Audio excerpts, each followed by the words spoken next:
What happens when everyone's born? What's happening in the What's sky going on, that gives yeah? us what we're... Because you Okay. studied this.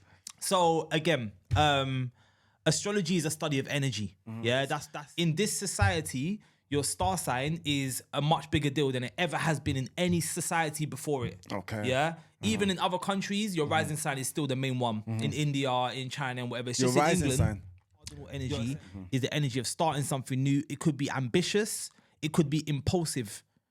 Yeah. Who's the cardinal signs? Aries, Cancer, Libra, Capricorn.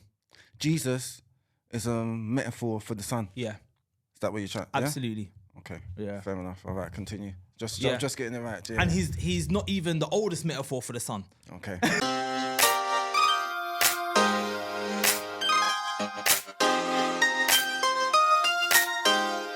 Yo, people, it's another episode of Truth and Bantz. It's your boy /MK in the back, and today we got none other than my boy Nate the Lyricist. Way, come on, brother. Thank you for having me, man. Big up, Love. every time. And people, today's episode is astrology. Yeah? All right. If you know Nate, you might know Nate already from as I just said, Nate the Lyricist, but really he's the poet. So if you don't know his poet stuff, go check that out. But today, we're talking about astrology. Yeah, man, we're going in the deep end today. So I didn't even realize, Nate, what do you do? You do, I teach, I study, I run events. Yeah. Actually, so I run an event. I put an event together so that I could study astrology. Okay. Right? The idea behind the event is that each month, all of the performers are of a specific star sign. So like during Aries season, it's a room full of Aries that are performing. And you're in a room full up of Aries. Obviously, anyone can attend, but only Aries can perform, The next month, Taurus, you're in a room full up of Tauruses. Okay. Next month, Gemini. Okay. But Gemini coming out soon. You probably can't see. I'm Don't worry, we're gonna put the link man. up. So that's every month. Every month. I've been doing that for like 4.5 years now. Yeah. So during the month, I will spend the month studying Gemini. Do you know what I'm saying? So that when I stand up on stage, I can explain the fundamentals of what Gemini is to the crowd. And then all of the performers are Geminis. Okay. So off the back of that now, I've started doing I do chart readings. I got clients that I do study sessions with. You know, Nice. so yeah, man. All right, cool. So how did your journey on astrology begin? Good question. Do you know what? It started with religion, actually. On my mum's side, they're Jehovah's Witnesses. Okay. Yeah. Okay, so you grew up as a Jehovah's Witness? 50-50. Okay. 50-50. So all your parents been Jehovah's Witness? My mum's side, my dad is not. Okay, Yeah, cool. so I'll go see my dad, I'll be doing badness, whatever. I'll go see my mum, I was studying, do you know what I'm saying, right? So I was studying though, because I wanted to know, do you know what I'm saying? Like I figured I might be lucky enough to be born into the one true religion. Yeah. So I read the Bible cover to cover twice. Yeah, I have read it twice. Cover to cover twice. Right. Big. I wanted to know. I'm dedicating my whole life to this thing. Yeah. I'm not smoking weed. I'm not smashing chicks. Do you know what I'm saying? I'm flipping. Yeah, proper, I'm dedicated. I'm suited up. Do you know what I'm saying? I'm like, this has to be real. This has to make sense. Yeah. It has to make sense. If I'm gonna live my whole life by this standard, then it has to be real. Yeah. Yeah, because you was born into it as well. As I'm reading this book, I'm seeing so much nonsense, right? In the Bible. I'm seeing so much nonsense. I'm seeing like, God is getting this man to sleep with his daughter.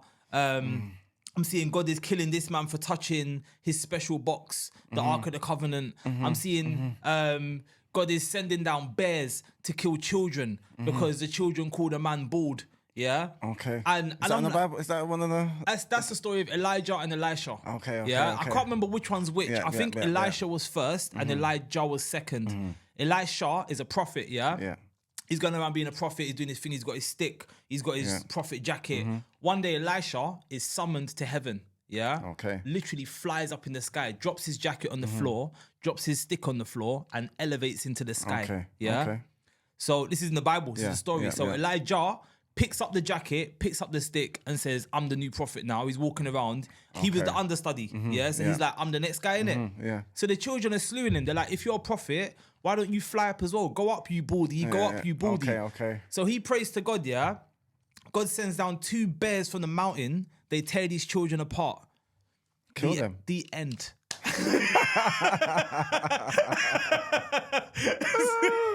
The end, yeah?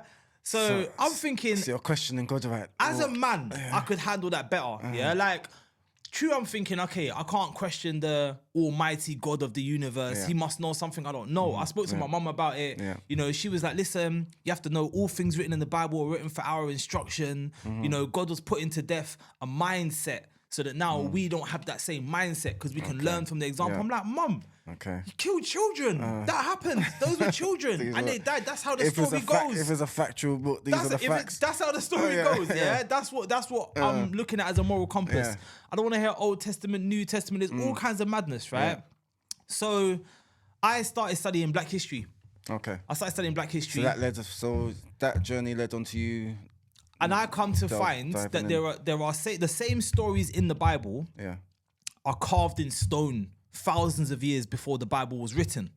Yeah, Jesus walked They're remixed. Basically, we Jesus say the Bible walked stories are remixed. 2,000 years ago, yeah? The year's 2024. Yeah. So that means that 2024 years ago was Christ era. Yeah, that's when Christ was on road, apparently. Yeah. So why is it I'm seeing 3,700 years ago, the same story that my man died and came back 3 days later? Do you know what I'm saying? Why am I seeing the same story?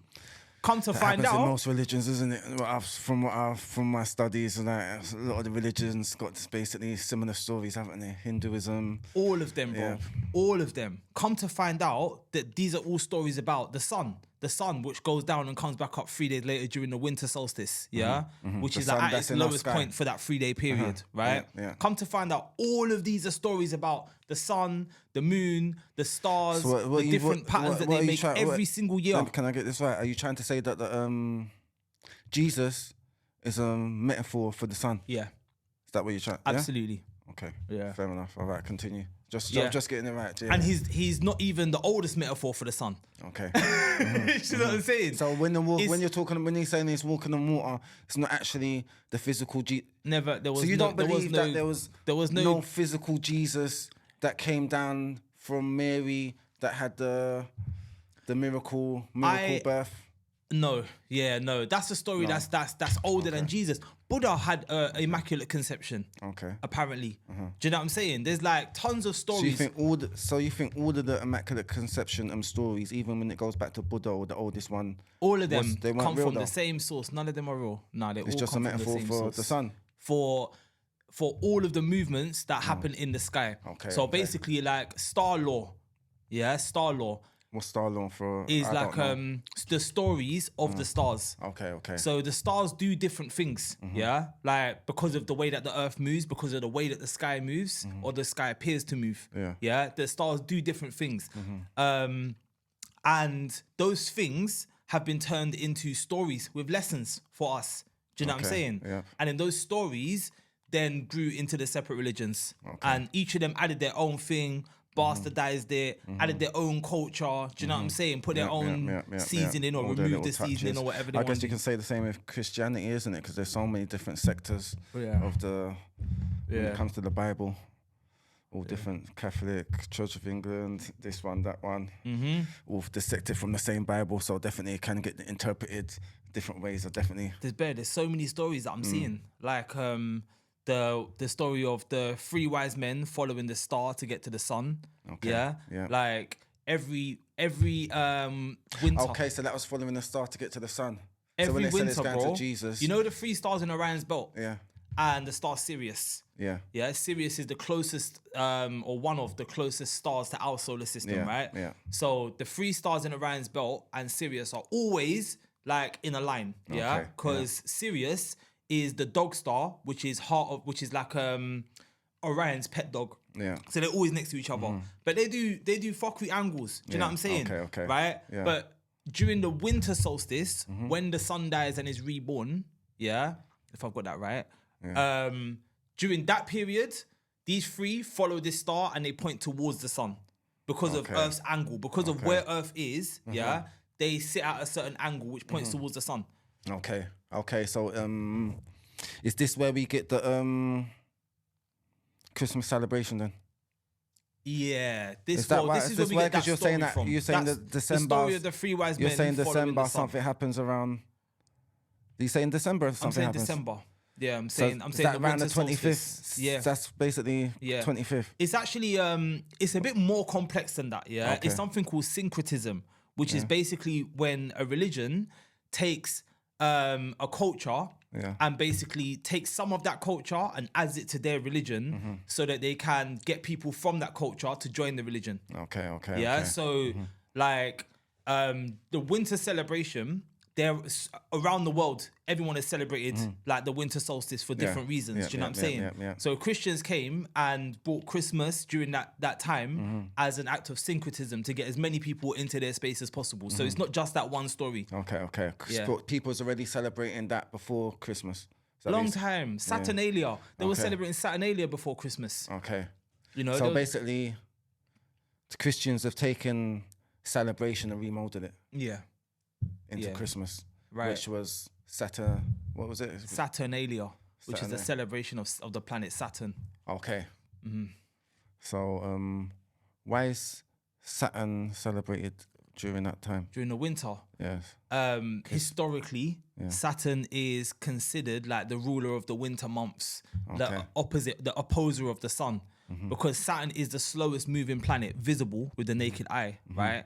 So it's distant from the sun, right? So basically, the planets that are like the sun is ruler of the summer, and then Saturn is like as far away from that as possible. Do you know what I'm Okay, saying? yeah, So yeah, Saturn yeah, is yeah. considered ruler of the winter. It rules the two signs in traditional astrology that are in the winter, which is Aquarius and Capricorn. Yeah. Saturn rules them. Okay, Do you know what I'm okay, saying? yeah, Whereas yeah, the yeah, sun okay. on the other side rules Leo, right? So yeah. Okay, They were okay. celebrating Saturn during the winter from morning. They've been doing that. Do you know what I'm Okay, saying? yeah, In fact, Saturnalia, I think, is Roman. But even before that, there were winter celebrations. There were winter solstice celebrations Okay. around the world from like China, Yeah, yeah, India, Africa. They all have different winter solstice celebrations. You know, around Yeah. Okay. Cool. So, see where it says you have winter solstice celebration. Is there summer solstice celebration? I just wondered. Is there? Yeah, I mean, I'm sure there would be. Because Yeah. it seems like the winter solstice is There very, is. very big across. There's like harvest, there's like springtime celebrations, there's Okay, harvest yeah, I guess so, celebrations, yeah. all of that. Yeah, Do you know what I'm yeah, saying? yeah. And I guess the idea of the syncretism, like the reason Christmas, like the winter one is quite big still. The winter one is quite big, you know. Yeah, I know. It seems like it's very big. I think. But the syncretism thing, they adapted, like religions, Christianity more specifically, they adapted so many different things into their religion. Do you know what I'm saying? Yeah, into their thing. It wasn't just Christmas. It was a Mm-hmm. lot of different things. But again, like you said, there's so many different sects of Christianity. Yep. So each of them are kind of like some types of Christianity, they have brought like some of the Vodun practices, you know, where they wear white, you know, and they're like what practices? Vodun. Vodun, yeah. So what's Vodun for the people for the listeners that might not know? Vodun is and what you practices? would call voodoo. Yeah, Okay. basically. Which, as I understand So what are you it, saying? What are you trying to say right here? There's voodoo practices within the Christian church. within some Christian churches, absolutely. Yeah. Can you give one for people that might not be aware One example. So the one that I one was example. given, of a voodoo again, practice I that wanna be happens clear. in the Christian church? I want to be clear, Yeah. voodoo is not my thing. Yeah, voodoo Yeah. is not my speciality. Yeah, Yeah, yeah, I'm okay, I'm cool. definitely more on the No, you're astrology the side. astrology, I know. Yeah. It's only that you touched on it and you said I'm that there is touching on it. practices. I'm touching on it, For yeah. the people, I thought, can you just... So there are some churches. I- Mine wasn't one of them. Yeah. Because Jehovah's Witnesses, they're not really like we call it like a happy clappy church. Yeah. But there are some churches where they're a lot more like they clap and get into the spirit. Yeah. Do you know what I'm saying? Yeah. Where they start channeling, where they start speaking in tongues, Yeah. where they start convulsing. Do you know what I'm saying? Yeah. All of that Comes from... comes from different African practices Okay. that they've brought into the church to keep the people there. Do you know what I'm saying? I hear you. Okay, cool. Is there, in your opinion, is there anything bad or wrong with it, or it's just a practice? Everyone does their own practice. Is there anything bad or wrong with Christianity? Bear. No, with that Vodun. Oh, with Vodun? No, nothing. Okay. No. I would suggest that you do Vodun instead of Christianity. Yeah? Yeah. Okay. A lot of people will be looking at Yeah, what did man. he just say? Yeah. 100%. You prefer you would advise people to practice voodoo instead of is that what you just said? You would advise Absolutely. people to practice voodoo instead of Christianity. Study African spiritual practices. Study Ifa. Study voodoo. Study. Do you know what I mean? Study like Because a lot of African spiritual people practices. perceive those practices as evil, as you know that in it. Obviously, you know that in it. Yeah. So when you say that, a lot of people are like, "Oh my gosh, what did you just say?" Right. blood And that of is Jesus for you. because of religion. That's because we are in the Christian era right now. Yeah. It's because we're in the Christian era right now. Yeah. And if you actually like really sit down and deep the way that Christians have moved, you'll find that they've taken a lot of those practices and integrated them into Christianity anyway, and Islam and all of them, right? Yeah. They've taken those practices and integrated them in anyway. And a lot of the time, like because they don't necessarily understand the spirit behind it. Do you know what I'm saying? They don't understand the spirit behind it in the initial one. Yeah. What they're giving us or what we're replicating is a bastardized version of it. Do you know what I'm saying? So yeah, man, tap into your thing. That's what I would say. You're not getting the full power of going through that The knowledge of to enlighten yourself. So that's correct. I went to the Hidden Science Academy run by brother Leon Marshall, large up Leon Marshall. Big up. Hidden Science of Kemet. I've been to a few, but this one was Hidden Science of Kemet, and he was talking about some of the hieroglyphs and some of the things, and he gave like an example, right? He said that he was on the bus and he heard these two school children talking behind him, and one of them was telling the other one how he got suspended from school because the teacher asked him to do something, and he was like, "Nah, that's dead." Yeah. And the teacher was like, "What, are you threatening me?" Right? Because he said, "No, that's dead." Okay. Yeah? She didn't understand the language. Do you know what I'm saying? It's not her culture. She didn't know what was being said. And she sent him home. Do you know what I'm saying? Right? So, like, when a Greek looks at an African spiritual practice and interprets it, they're going to be interpreting it through their own lens. But when we from the African diaspora look at these same African spiritual practices, they have a potential to resonate with us very differently. You know, to really help you tap into your power to see what you're capable of. Do you know what I'm saying? It's mad. No, definitely. Yeah, I agree. Because they have kind of demonized it differently, bro. And I think they've demonized it for a reason, to keep us lower down, so we can't reach our full potential. So make us scared of it. All right, cool. All right, going back into astrology. All right, so this is how you got into astrology, with the realization that the religions, that they really, when they was talking about their savior or their messiah, they was really talking about the sun. It was a reference to the sun. Okay, so from you knowing that, what steps did that take you on the astrology journey? So at first, like I said, I was studying Black history. I started studying astrology and astronomy as well. Yeah, I think that's kind of the path because what's the difference between astrology and astronomy? Astronomy is observation of the physical phenomena that's occurring in the sky. Okay. Yeah, the literal things that are happening. Okay. So getting a telescope and looking at Jupiter and observing that Jupiter has moons, that is astronomy. Okay. Yeah.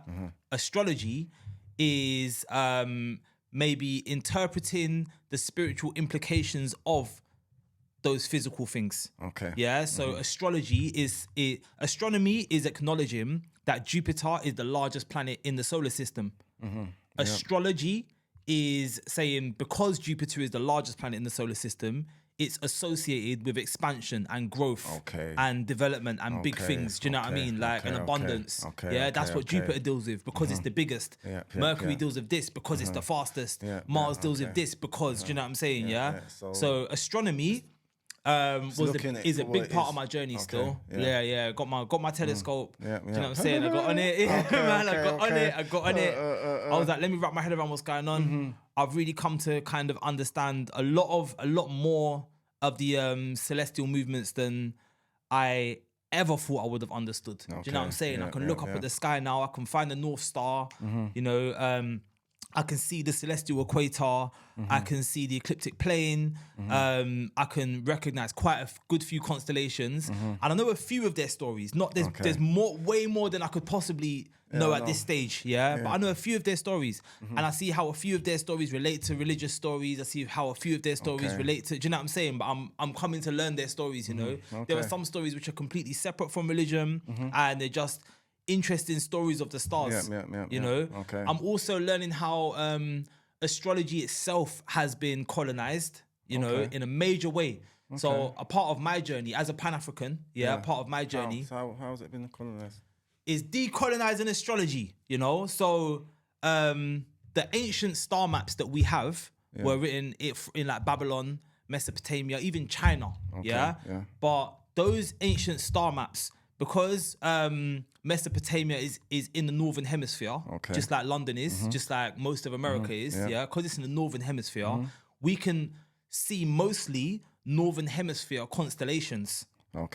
And we can see a few southern hemisphere constellations, So the northern hemisphere constellations, some of them stay in the sky forever, day and night. That is Polaris, and that is the circumpolar stars. They stay in the sky forever, like that big circle there, they just stay in the sky, right? The time. And then that's to the north, and then to the south, you've got the constellations that rise and set with the sun, rise and set, in the south. In the north, you got stars that stay there, and then in the south, you got rise and set, and then further south, you got some of the southern hemisphere constellations that you can still see like flying around as well.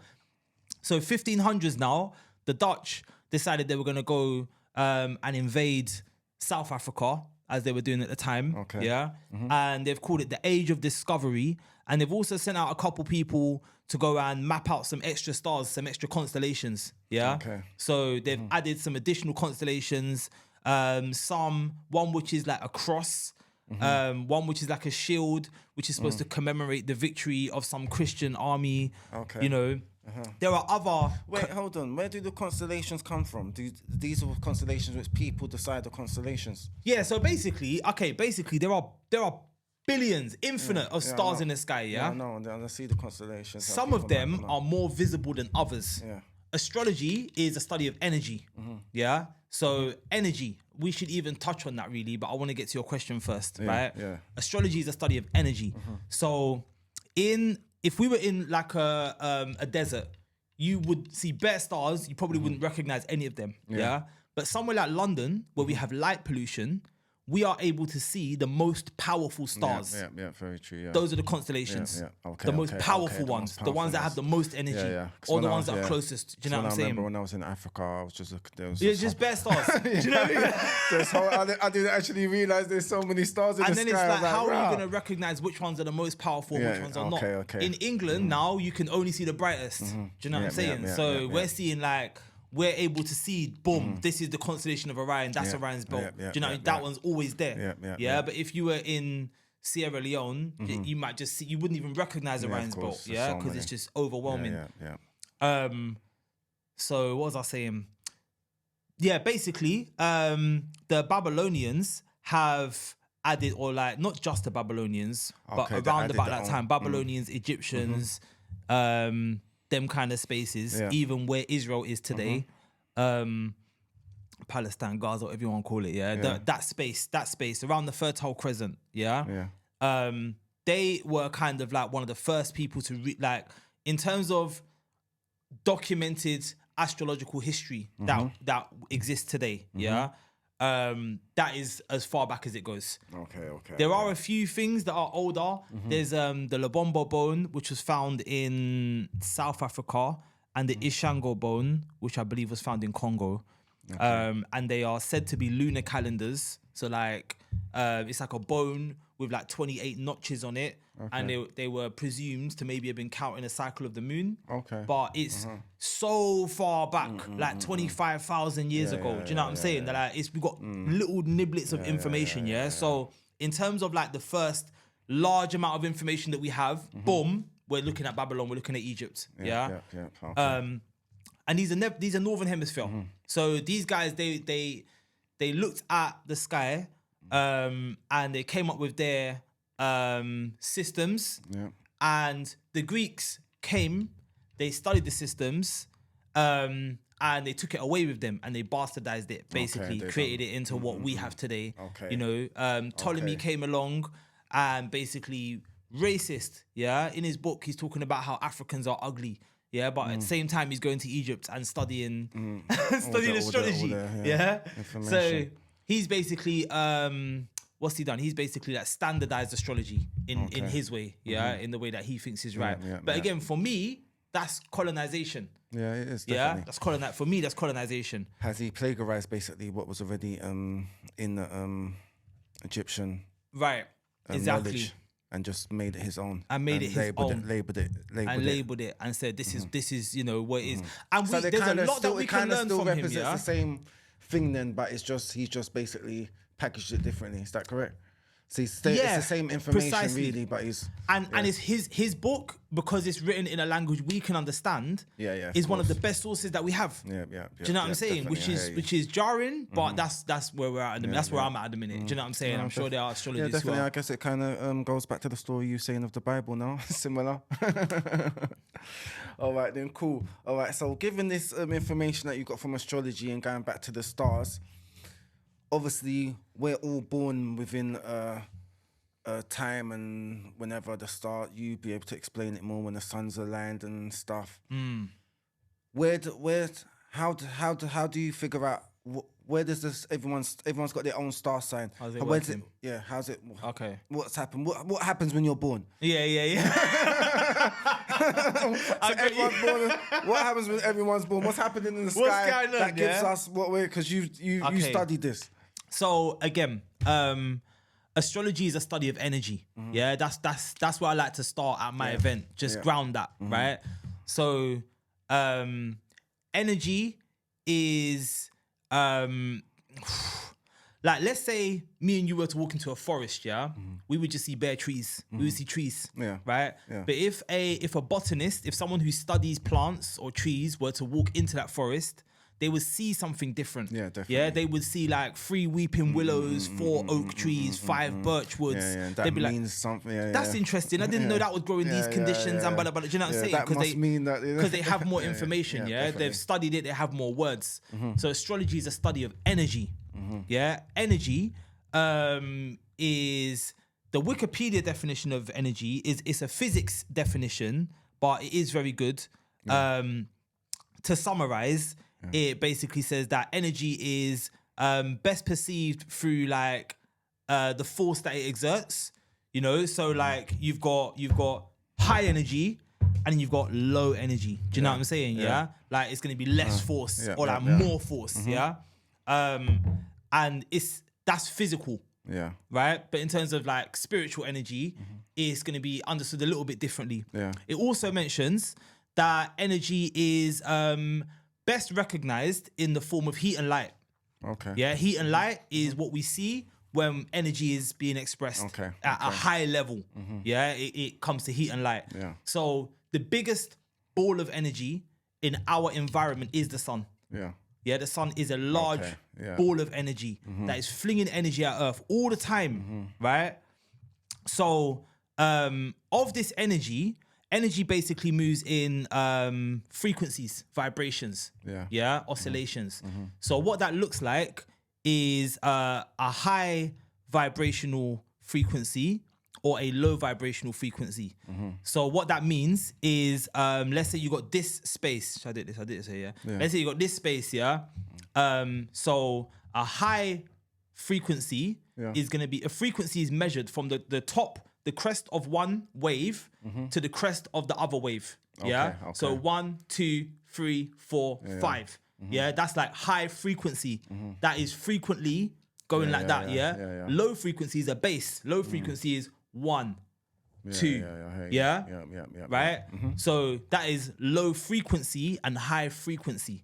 Right? So we're dealing with our physical body, with your eyes, with your ears, you can hear the difference between high frequency and low frequency. You can see it. Yeah, low frequency is expressed as the color red, and high frequency is expressed as like a blue or a white. You can see that. But there is a perceivable range Okay. There's a perceivable range, yeah? So there are colors that you can't see, like X-ray or infrared. There's sounds you can't hear, like ultrasound or infrasonic, right? Yeah. But they still exist. Yeah, definitely. They still exist. They're all around us all the time. Yep. Yeah. And they're all coming from the sun right now. Do you understand? Yeah? They're all there. We just can't perceive them with our physical bodies. Right? But what you can't perceive with your physical body, you can perceive with your spirit. Okay. Right? So your spirit is able to perceive a vibe. You walk in a room, you catch a vibe. You know if you feel welcome. You know if you don't feel welcome. You know if, you know what I'm saying, someone's got good energy for you or bad energy for you. You might be mistaken, but you have a tool that can do that. Yeah. Do you know what I'm saying? Definitely. You can perceive with your spirit. You feel something. Do you know what I'm saying? Yeah. So astrology is mainly a study of energy. And the more you study energy, the more you come to understand it. So it's a study of the sun. The word astrology, even though it is a Proto-Indo-European word, right, it basically means star science, right, at its root. So we're looking at not just the sun, but all of the stars in the sky, and also all of the planets in the solar system, and also the locations, like where they are at any given time. Okay. So it is a little bit complex, but I can bust it still, because I should have brought my globe. I should have brought my globe. No, bust it. So someone that's born... So yeah, okay. So basically, the sun has a pattern. Yeah, there are different studies of astrology. That's another thing to say. Actually, there are different studies of astrology. Okay. So there is going back right to Babylon. Tropical astrology and constellational astrology were one thing. Okay. Right, and then there's something called the precession of the equinox. What's tropical astrology? Tropical astrology is based on the tropics, or specifically the seasons. Right. Okay. That's the one I'm going to talk to you about today. Okay. Constellational astrology is more based on the constellations. So at one time, the associations that we make with the constellations and the seasons lined up. But over the course of thousands of years, that's changed. Okay. Right?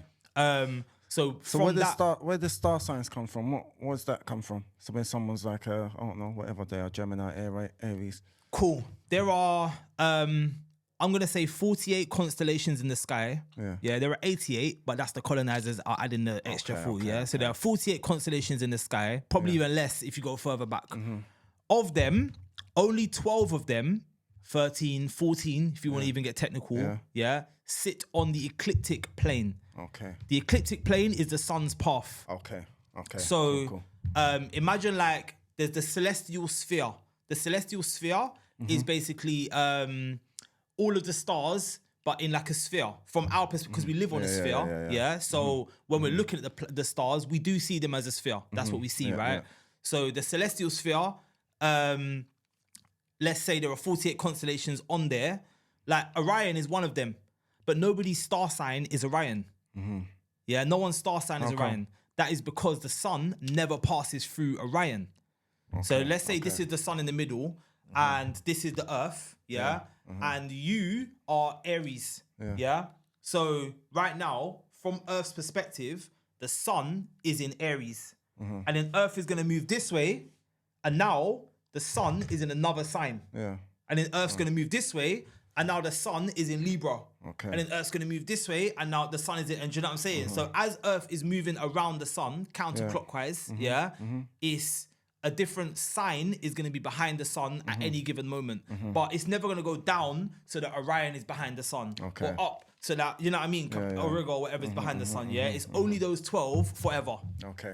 For our lifetime, do you know what I'm saying? So that's how people get their star signs. When they're born, the sun is in a certain sign. It's going to be in that sign all month. That's the thing. So the sun's going to be in Aries all month. And a month... is a cycle of the moon. It's a month. So that means that you could be an Aries star sign because the sun is our local star. So your star sign is Aries, but your moon sign is Gemini. And it could be another someone whose star sign is Aries, but their moon sign is Virgo. Another one whose moon sign is Capricorn. Do you know what I'm saying? So for 3 Aries with different moon signs. So for the people that some people might only know about what a star sign is. What is a moon sign? For people that don't know, and what's it represent? The moon sign is, as I'm saying, is the location of where the moon was when you were born. Okay. Yeah. So but the moon can change within that moon, within that month, isn't it? Yeah. Because the Aries, Yeah. say if you're saying Aries, for example, but Aries, there'll be plenty of Aries, but they'll have different. They can have different moon signs. Different moon signs. Yeah. Different moon signs. Yeah. So because the sun's in Aries all month. Yeah, and it takes the moon 1 month to go around all the signs. Okay. Do you know what I'm saying? Okay. Right.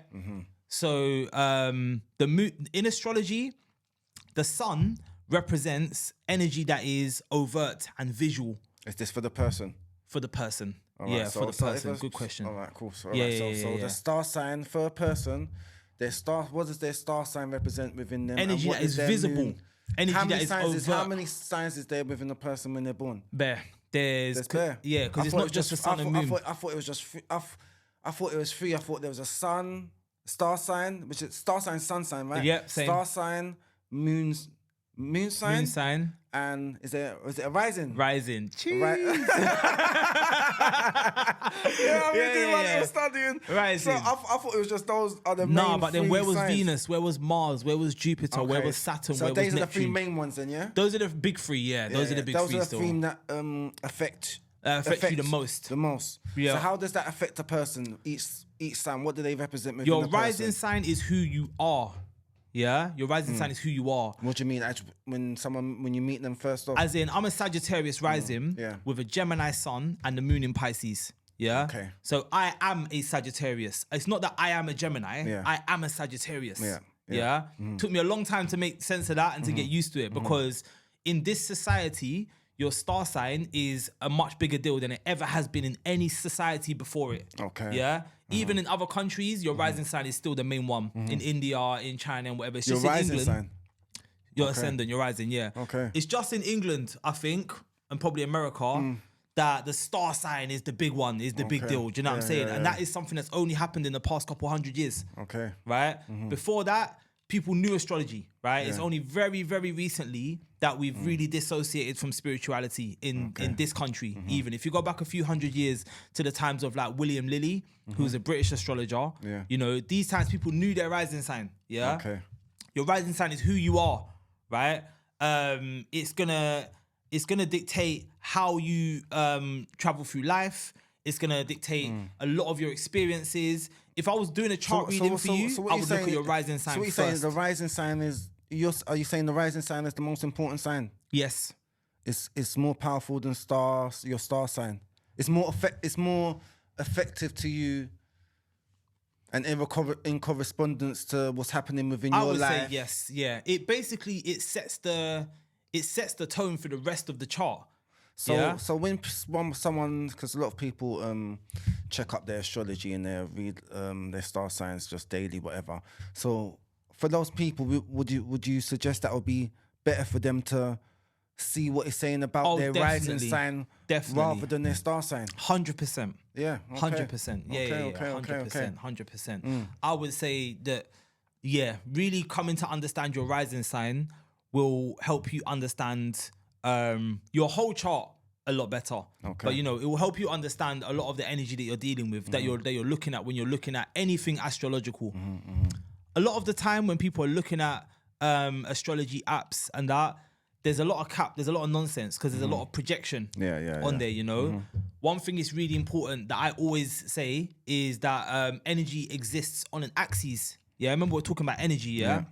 Energy is on an axis, right? So that means that within one sign, there is a whole heap of potential. Do you know what I'm saying? So it's not like because you're a Gemini, you're going to be two-faced. Yeah. Do you know what I'm saying? That's not the case, yeah? Gemini has the potential to be two-faced because that is within that massive scope of what Gemini can do or of like what Gemini is. Gemini is a mutable air sign, yeah?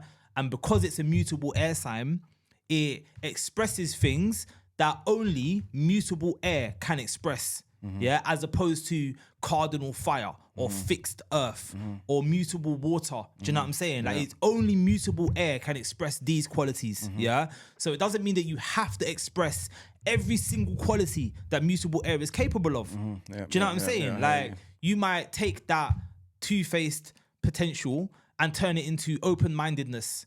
Yeah, you might just be an open-minded person. You might be a free-spirited person. You know, you might tap into that more of it, that side of it more, you know. Sagittariuses love to explore, for example, yeah? That can look like someone who travels and goes on holiday. It can look like someone who stays indoors and reads books. Okay. Do you know what I'm saying? Yeah? But it's just, that's the vibe, yeah? So how it is expressed, it's not like, because you're a Capricorn, you're gonna find money today. You know what I'm saying? Like not that your star sign is Capricorn, you're gonna find money. That's how we're dealing with astrology in this similar in this culture. Capricorn, you're lucky. This week's gonna be lucky for you. You're in for some. Expect some big money. Mad.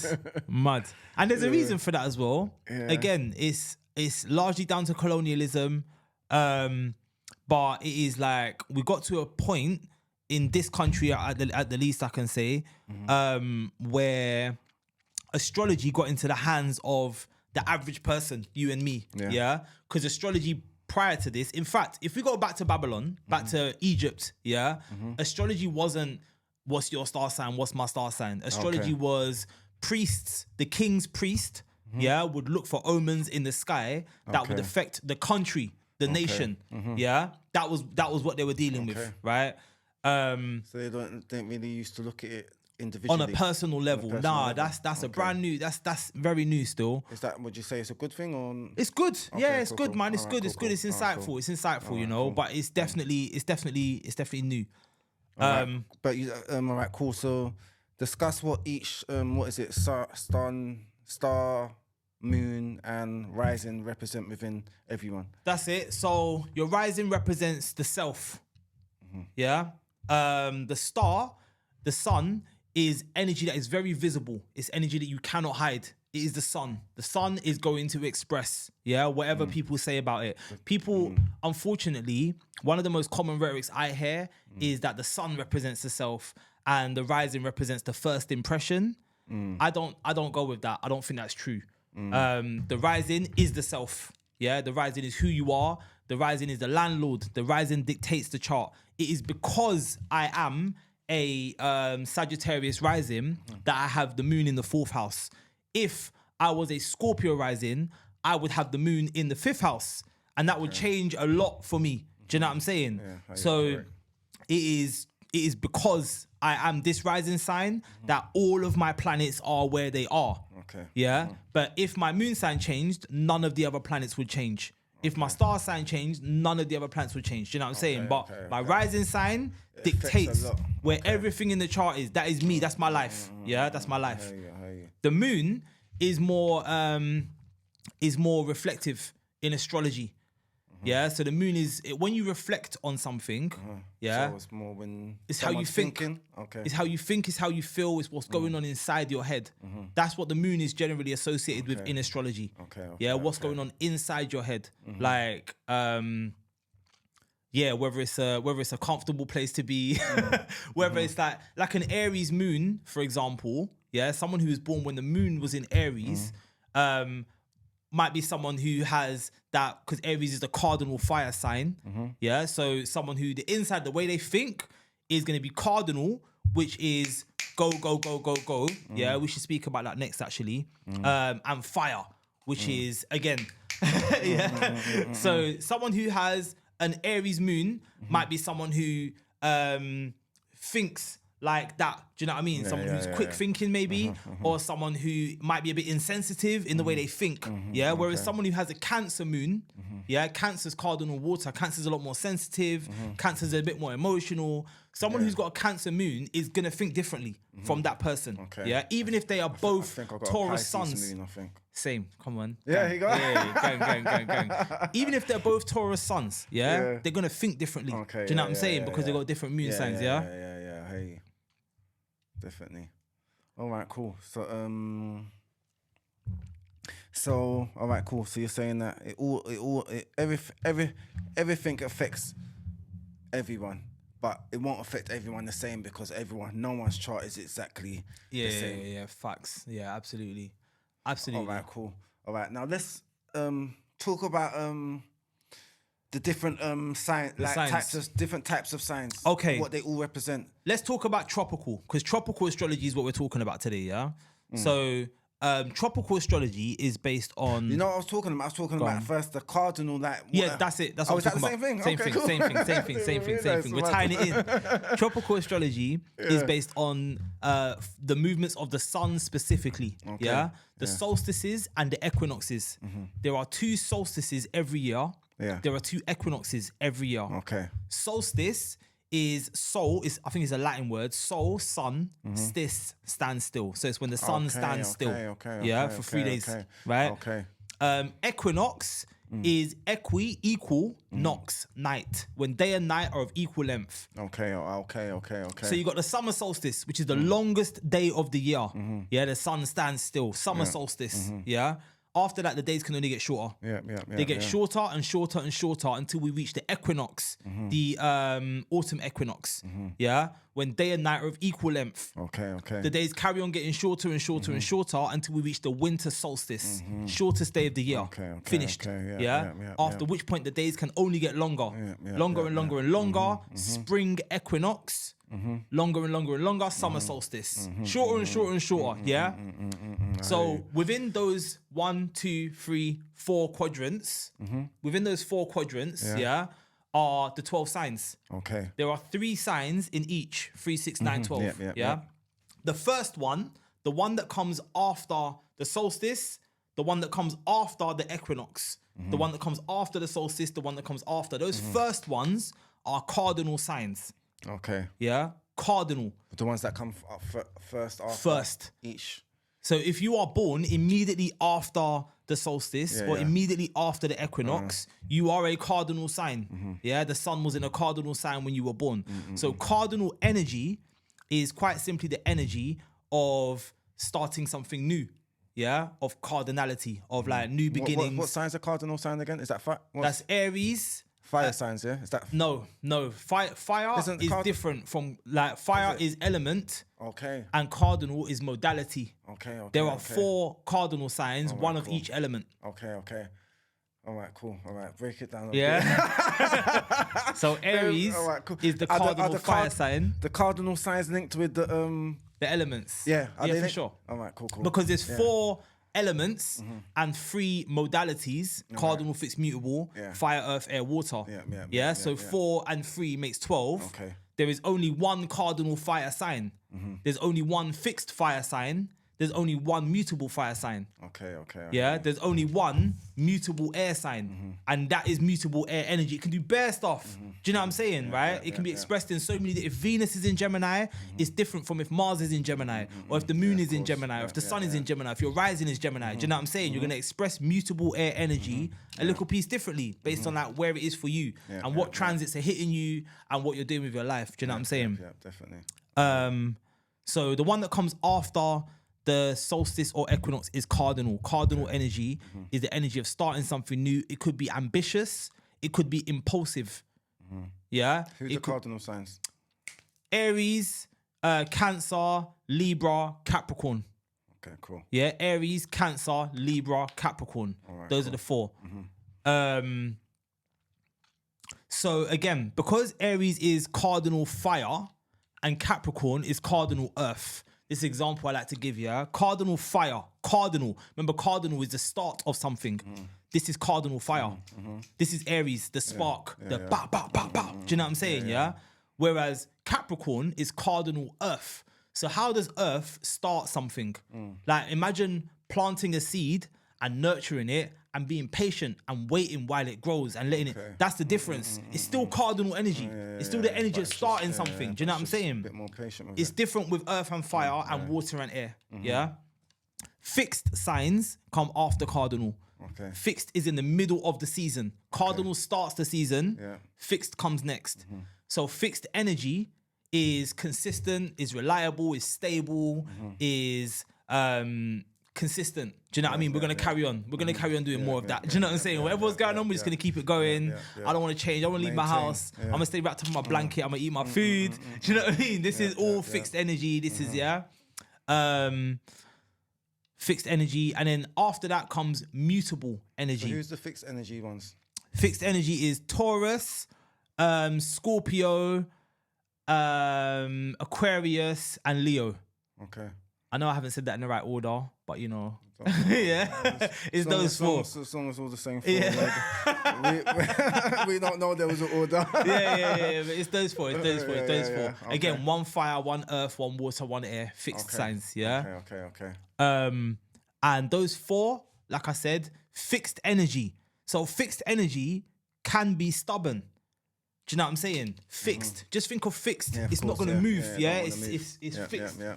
Do you know, it's not going nowhere from. It can Yeah. be stubborn, it can be uncooperative, but at the same time, it can be reliable, it can be supportive, it can be, do you know what I'm saying? Like all of the good fit, there's like a big range of what fixed can be. Yeah, for real. Yeah. And then at the end of the season is the mutable signs. Yeah. The mutable signs are Gemini, Virgo, Pisces, and Sag. Okay. Yeah. Cool. Yeah. And the mutable signs come with the energy of change, of transition, of fluidity, of open-mindedness, of two-facedness, of like explorativeness. Like, let's try it. What's over there? Let's see. Let me flow into that. Do you know what I mean? Like, we're not really tied down to shit. We're gonna just go and try something, whatever. If you go, goodbye. Do you know what I mean? Cut-off game is strong with the mutable signs. I would say that now, right? So again, right?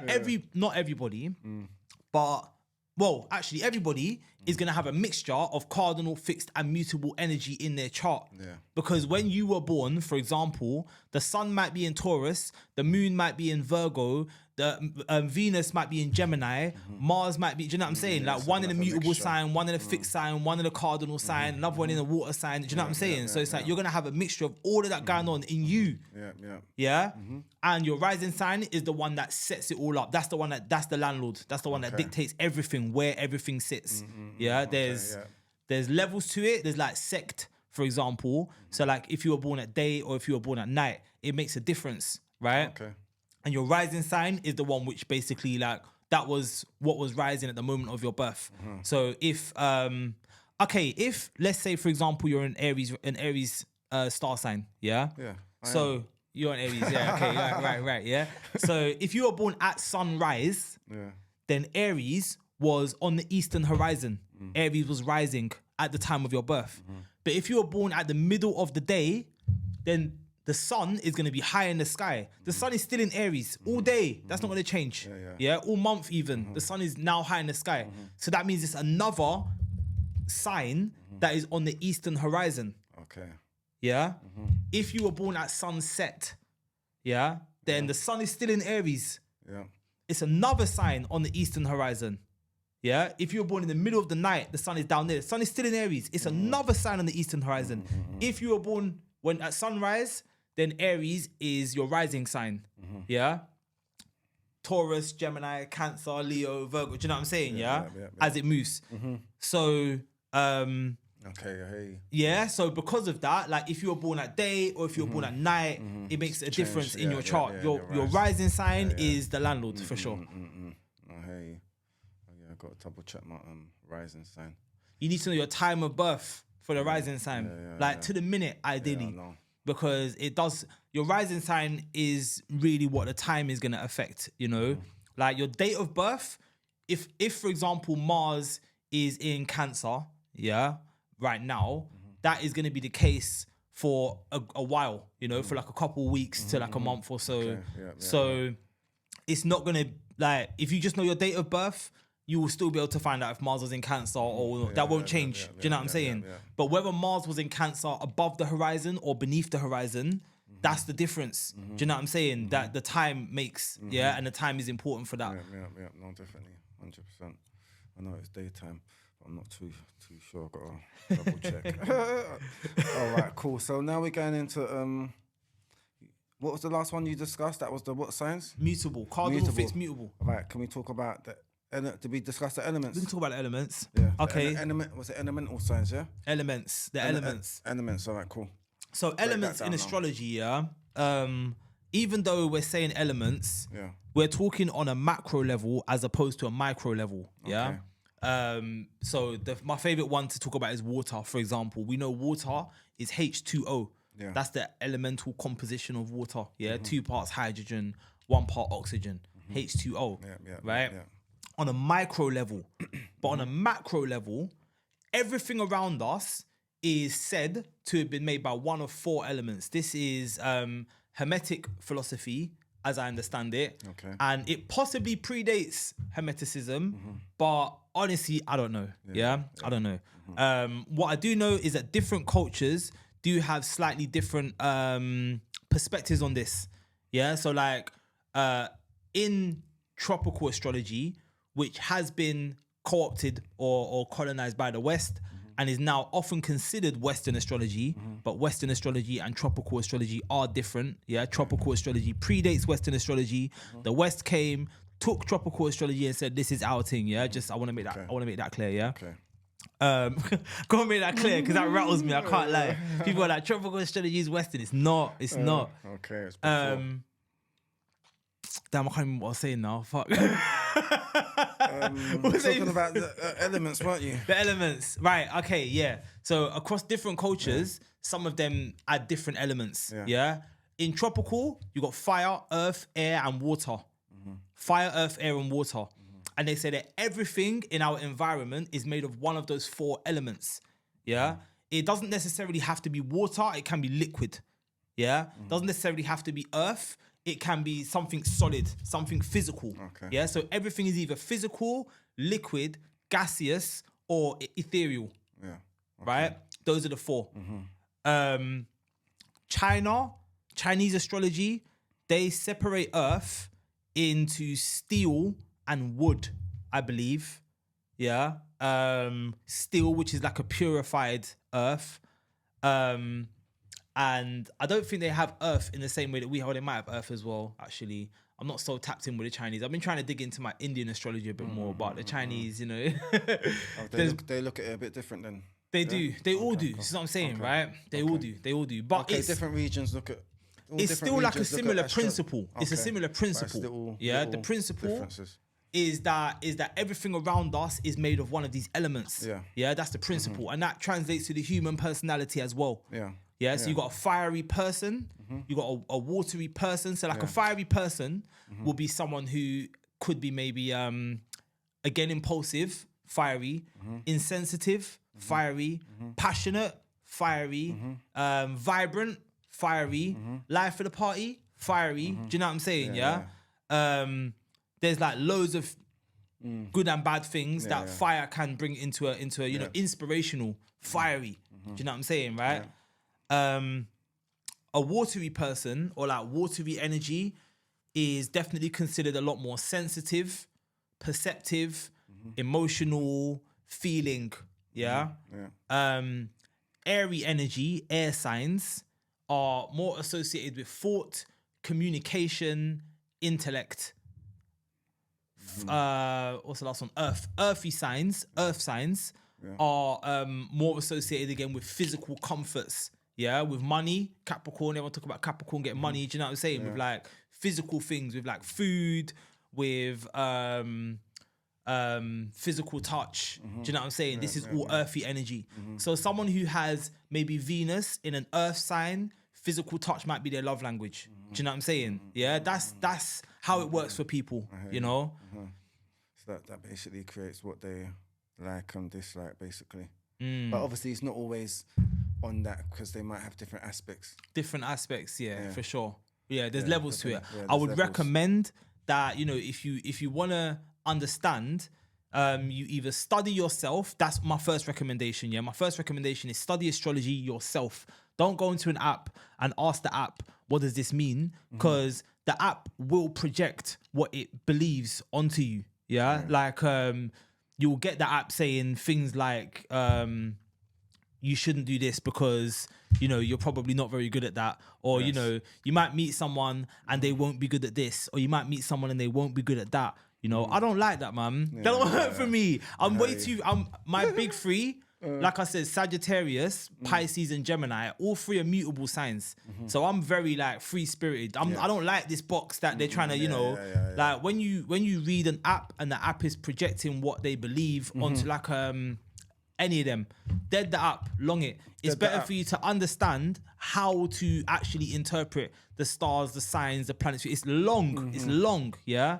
But that's better. Yeah, definitely. Self-study is always the best study. Self-study is the best. And the second thing, if you can't do that, then definitely speak to an astrologer. Don't go for an app. Yeah, Do you know what I yeah, mean? Don't go for an app. They're money Look, grabs. here's your astrologer. Speak to an right astrologer. Holla at me, man. Yeah, done know the Speak to an astrologer. all the Me, links I are know, gonna be yeah, there. man. I know a couple of astrologers. Come check out the event. Yeah, See definitely. with the C on Instagram. All right, Do you know now- what I'm saying? All right, now going into star signs and a lot of people maybe when they're getting into a relationship, they might look into star signs and be like, "What star sign are you?" And then they might try and match it with their star sign, and then they might do research Compatibility. to look at the compatibility. Yeah, synastry. How much can we rely on that? How much can we rely on that? Looking at a compatibility from that side of things. The potential is undeniable. Yeah, the Alright, potential cool. is undeniable. Alright, No cool. doubt about it. But at the same time, people really do have a lot of room to express within their chart. Yeah, Do you know what I'm I hear saying? you. That's what I was thinking. People as have well. so much room to express within their chart. So me, as someone who's been studying astrology for a minute, yeah, I am not gonna meet someone, look at their chart and write them off. Yeah, of I course, wouldn't do yeah. that. I wouldn't write you off just because you're a Cancer. I wouldn't write you off just because you're a Libra and the Libra's done me dirty in the past. You know what I'm saying? Like, I'm not, that's madness because So people that say that, they say that that's thinking madness. is That's madness. What? because I know there's some people that be like, I've been with I don't know whatever sign, and I'm never going back with that sign again because my last.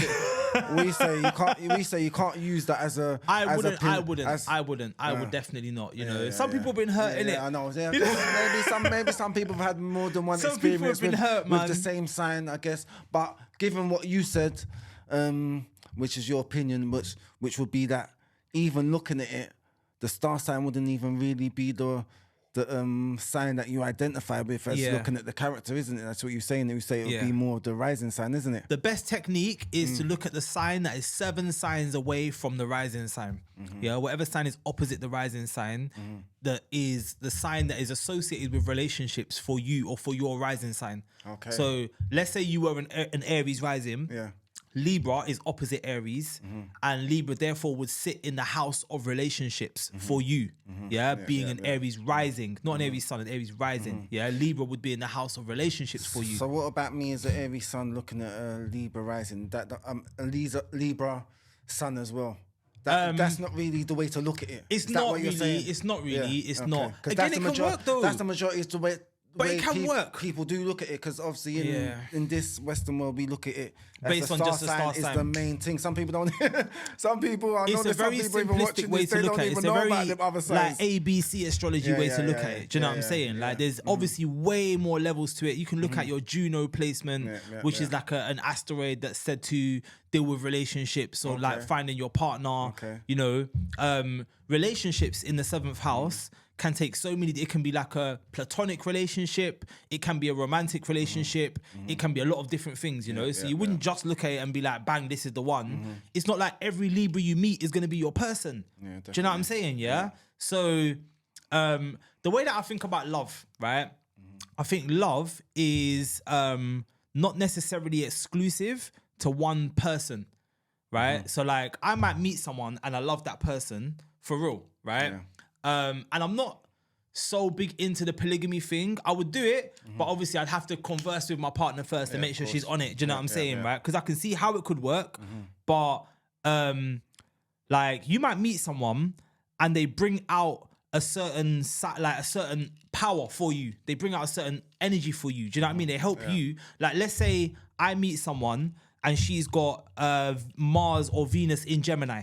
And that hits for me and she gets me going. Do you know what I'm saying? She inspires me and she pushes me to do like in a way that no other woman has done before, I could choose to love that woman for the rest of my life. Through the ups, through the downs, through the thick, through the thin. Let's say it doesn't work out. I could meet someone else who's now got Jupiter in Gemini, and they bring out a different something for me. Do you know what I mean? Or I could meet someone who's got Jupiter in Cancer, and they bring out a different something for me. Do you know what I mean? Like they bring out a different potential for me, and I'm like, you know what? I'm gonna choose to love you now, and I'm gonna love is a choice, bro. Do you know what I'm saying? Love is a choice, So using your chart for synastry, like you can meet people, but I think you have to understand that everybody has potential. Do you know what I'm saying? There's a lot of potential inside someone's chart. There's obviously going to be some people who you're not really going to be able to reconcile with. There's going to be some which are just, nah, this ain't going to work. This ain't going to work. I couldn't really tell just by looking at the chart that we got too many bad things going on and I already don't like you. Do you know what I'm saying? You wouldn't even look at the chart if that was the case. If you felt that way, you wouldn't even need to look at the chart because you would know. Do you know what I'm saying? So I think, that's what I would say to that. There's potential, man. You can't write people off just because of their star sign or their moon sign or their rising sign. That's a bad habit. Yep, you heard that, ladies? So no, ladies like to look at that, but yeah. All right, cool. What about when there's well, people might say they're upset or something and they might blame it on retrograde. Is it retrograde? Is it retrograde? Yeah. And Mercury's retrograde right now, or Mercury's in the post-shadow period, what's actually. What's the meaning of retrograde and how much does it affect us as humans down here? Yeah. Because I heard a lot of people talking about retrograde. I don't know, maybe it affects their emotions, like their inner, what's happening within them. Tell me, because retrograde's to do with astrology, isn't it? It is to do with astrology. Explain it, break it down, and let us know the effects All of right. what it has. All the planets can go retrograde.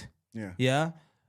There's a difference in the way that Mercury and Venus go retrograde versus, because this is Earth, it goes Mercury, Venus, Earth, yeah, and then Mars, Jupiter, Saturn onwards, right? Yeah. So there's a difference between the way that these two planets go retrograde and the way that the rest of the planets go retrograde. Yeah. The way the rest of the planets go retrograde, those planets are often retrograde for like 5 months of a year, 5 or 6 months of a year.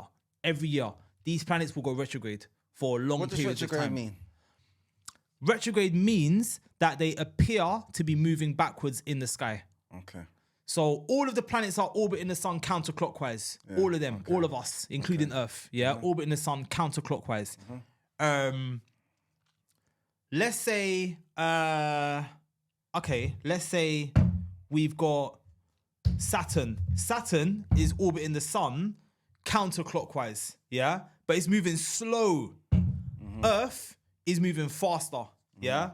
So right now, Saturn and Earth are moving in the same direction, yeah? But eventually Earth is gonna overtake Saturn. Yeah. So Saturn is gonna appear to start going that way. Okay. Yeah, instead of going that way, it is going that way. Yeah, it is I going know, that way. because Yeah, Earth is- but it's it going to just appear to go that way. So it's going to look like because we're measuring, we are measuring. That's what astrology is. It's a way of measuring the sky and the time and all of that, right?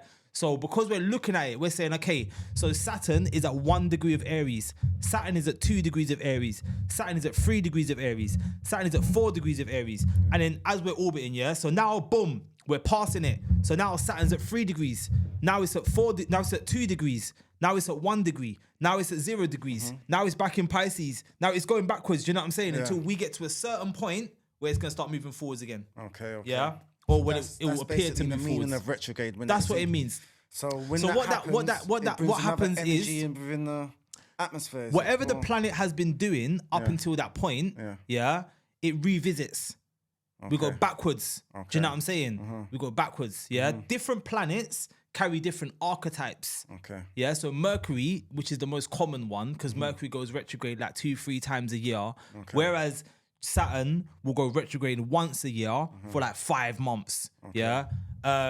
Mercury is, I think, 3 weeks. 2 to 3 weeks, and it's like 3 odd times a year. Mercury go retrograde. Do you know what I'm saying? It's always popping off. It's drama for everybody. Do you know what I mean? Mercury deals with communication. Mercury is the planet that is associated with communication. Communication also means things like travel. Yeah, like your commute. Right? Okay. So Mercury deals with all of that. Mercury is associated with all of that. And when Mercury is moving backwards or appears to be moving backwards, there are normally delays in communication. So like your phone, my phone will break. Yeah. Okay. Because I made a mistake of buying my phone during a Mercury retrograde because my last phone bust during the retrograde. So I was like, let me just get another phone. And I should have waited until the retrograde was done. From I bought this phone, has broken every single retrograde this phone has broken. Yeah. Every single one. This retrograde, bro, just a couple weeks ago, let me tell you, like, prior to the retrograde, yeah, all sorts of shit was going on with my phone. I dropped my phone. My nephew came and stayed at my house. He picked up my phone. He's run, little toddler. He dashed it on the wall. Bang, phone's bust open. I've put it back together. It's fine. It's fine. Yeah. As soon as we reach this retrograde that we're in right now, I'm in the kitchen. I'm cleaning the floor. Yeah. And I'm like, and my phone is in my pocket. I'm like this close to the floor, bro. My phone is dropped out my pocket. Bang, hit the ting. £70. Yeah, like £70. Do you know what I mean? Go on, take it to the shop. Finished. So you say that's due to the energy of the retrograde. I bought the phone during a retrograde. My phone has broken every retrograde since. Those are the facts. Yeah, whether or not it's due to the retrograde is speculation. I bought the phone during a retrograde. The phone has bust every retrograde So during since. retrogrades, what do the people experience? So a lot of the time it's communication errors, issues like transportation, like your train delayed or cancelled, flat tire, you know, miscommunications. They say it's a bad time to be signing contracts. It's a bad time to be starting certain things, you know, like you want to just wait until planets are moving direct, really. Yeah. When Venus goes retrograde, you can often hear back from ex-boyfriend or girlfriend. You get the hey big head text. That's Venus doing that one. Yeah. Okay. Yeah. So different retrogrades represent different things, different energies, different things. How many different retrogrades are there? As many as there are planets. Oh, is it? Yeah. So every planet will have a with the retrograde, exception of the sun and moon, which are counted as planets, I guess. But some of the further planets, the retrogrades aren't really considered as much because most of the year they're retrograde. Do you know what I'm saying? Most of the year, like literally just under 50% of the year, half the year is retrograde. Other half is direct. Do you know what I'm saying? So they don't really give it too much energy. It's just what it is. But there are retrograde planets, and again, they all because you said some of them happen like 3-4 times. Like Mercury and Venus are the main ones. Regular. Mars, Jupiter, Saturn. Uranus, Mars, Jupiter, Saturn, Uranus, Neptune, Pluto. That's the order. All of them, yeah. Okay. So when was the last? What happens in the Mars retrograde? The Mars retrograde. Ooh, good question. I put you on the spot. Good question. How often? Has there been one recently? Do you know what? I don't know how often Mars goes retrograde, you know. That's a good question, man. Mars's path is like one of the most crazy out of all of them because Mars is the first planet after Earth, yeah? So it moves the same way Jupiter does and Saturn, but it's a lot faster.